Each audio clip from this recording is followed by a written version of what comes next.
लाइबनिट्ज के दर्शन का अध्ययन करने जा रहे हैं, जिनका जर्मन दार्शनिक, जिनका पूरा नाम था गॉटफ्रीड विल्हेल्म लाइबनिट्ज। लाइबनिट्ज बुद्धिवाद की पराकाष्ठा की अभिव्यक्ति करते हैं अपने चिद बिंदुवाद में, जिसको अंग्रेजी में कहते हैं मोनाडोलॉजी। और उन्होंने चेतना से परिपूर्ण अणु को, जो कि शक्ति का आधार माना और इसे चिदणु या मोनाड का नाम दिया। अभी भी मैंने कहा कि बुद्धिवाद की पराकाष्ठा, तो उसकी व्याख्या इस प्रकार से है कि जब डेकार्ट ने अपनी बुद्धिवादी चिंतन का आरंभ किया तो उन्होंने ये कहा कि ज्ञान के कुछ प्रत्यय जन्मजात होते हैं। उन्होंने जन्मजात प्रत्ययों की व्याख्या दी। लाइबनिट्ज तक पहुंचते पहुंचते उनकी अभिव्यक्ति में ज्ञान के सभी प्रत्यय जन्मजात होते हैं, यह व्याख्या उन्होंने दी। इसीलिए मैंने कहा कि बुद्धिवाद की पराकाष्ठा है लाइबनिट्ज के दर्शन में। जब हम लाइबनिट्ज के दर्शन का अध्ययन करते हैं तो हम पाते हैं कि लाइबनिट्ज का दर्शन जो है वो एक प्लूरलिस्टिक फिलॉसफी है, जिसमें हम बहुसंख्या की मान्यता को स्वीकारेंगे। उन्होंने चिद्वर्ण अणुओं की संख्या अनेक बताई है, अनंत बताई है। और ये चूंकि चेतना से परिपूर्ण माना है इसे, तो यह इसलिए आध्यात्मिक बहुल चिदणुवाद की अभिव्यक्ति करता है। इतिहासकार फॉल्केनबर्ग ने लाइबनिट्ज के चिदणुवाद की जो अभिव्यक्ति उसको इस प्रकार अभिव्यक्त किया कि लाइबनिट्ज ने गणित के बिंदु को और भौतिक अणु के जो समप्रत्यय हैं उनका समावेश करके चिद अनुवाद की अभिरंजना या अभिकल्पना प्रस्तुत की है। गणित के बिंदु की अविभाज्यता को ही उन्होंने आगे अपने चिद अणुओं की संकल्पना में लिया है और अणु तत्व जो है उन्होंने डेमोक्रिटस के भौतिक अणु की कल्पना को चैतन्यपूर्ण अणु में बदल दिया है। यहाँ हम देख रहे हैं कि बुद्धिवादी यानी ज्ञान मीमांसा व्याख्या से एक जो तत्व विचार लाइबनिट्ज ने प्रस्तुत किया है वो चिद अणुवाद का, वह विचार जो है वह एक तत्वमीमांसीय अभिव्यक्ति है, जिसमें वो कहते हैं कि इस जगत का जो मूल तत्व है वह चिद रूपी है और अनंत है, अनेक है और ये एक शाश्वत सत्ता के रूप में मूल स्वरूप में रहता है। ये नित्य है, निरपेक्ष सत्ता है और चूंकि यह अविभाज्य है तो इसका कभी भी क्षरण नहीं होता। ये अणु जैसा मैंने अभी बोर्ड पर आपको दिखाया कि चिदानुवाद में ये जो चिदानु है, चूंकि यह चेतसिक सत्ता है इसलिए आध्यात्मिक अणु कहलाता है।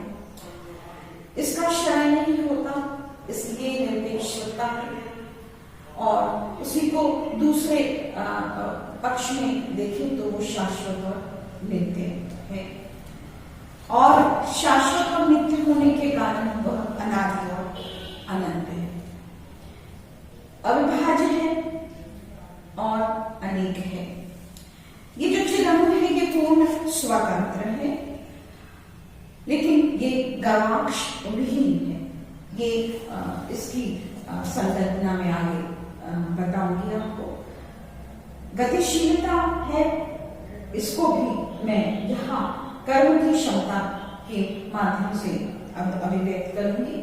विशिष्टता यानी हर अणु अपने आप में विशिष्ट अणु है।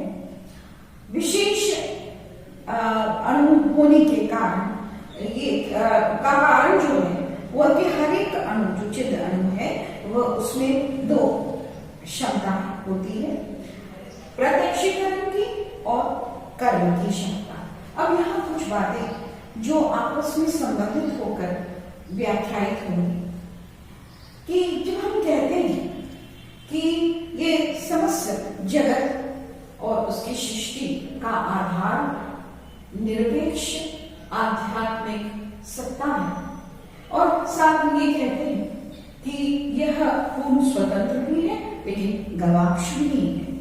अब किस तरह से ये मोनैड्स जो है अपने संयोजन से सृष्टि की रचना करते हैं, उसकी व्याख्या के लिए यहाँ हम देखें कि यह पूर्ण स्वतंत्र मोनैड गवाक्ष विहीन है, लेकिन इनका संकलन होता है।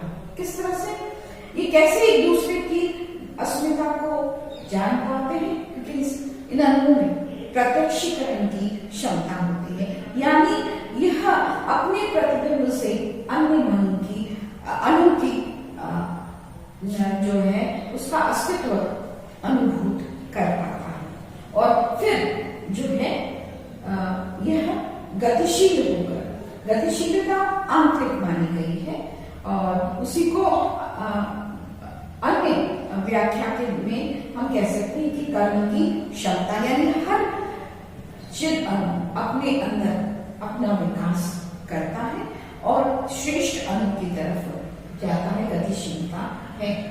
तो इस प्रकार हम देखें कि गवाक्ष का अर्थ होता है कि किसी भी मोनैड में कोई खिड़की नहीं होती, गवाक्ष नहीं होता, जो कि बाहर से अंदर या अंदर से बाहर अपने संप्रेषण को भेज सके।